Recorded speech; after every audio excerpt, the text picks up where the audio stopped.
Hello guys, ari naman kami subong nagatabok no. Sa patay nga suba pag initanan wala na gid sa sang tubig. Ini siya subong mala. Kag nagapanalitikan ni ari kami subong oh. Kag gina videohan ko ang kung ano kalapad gid ang sang na anod sang baha. So guys oh. So makita nyo sobra gid ka grabe ang diri ang naukab gid ang tubig. So sobrang lawak ng suba nga wala nga tubig siya no. So magkatubig lang siya guys kung magbaha, pero kung wala naman so wala gid sang wala gid kita sang tubig nga makita diri no. Tungod ang ari diri subong puro gid balas to. Diba? Ari na kami subong sa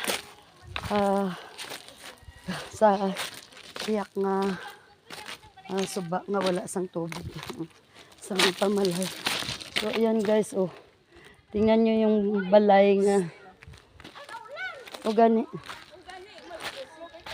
Ayan guys oh,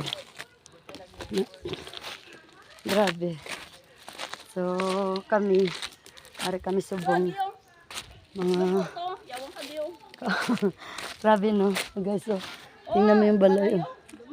Grabe no, kaluoy lang sila. So, pasalamat kita kay kita okay gid sa atong lugar, pero ang taga-Biak grabe gid nga sacrifice nila. Di nila alam kung saan sila pupunta nung gabi niyo no. Tingnan mo guys ang lalaki ng puno nandito ngayon sa ayan guys. Grabe.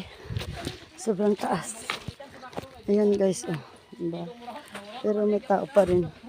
Nakatira pa rin sila. Pero yung loob ng bahay nila talagang ano na, pinasok ng makapal na balas, graba.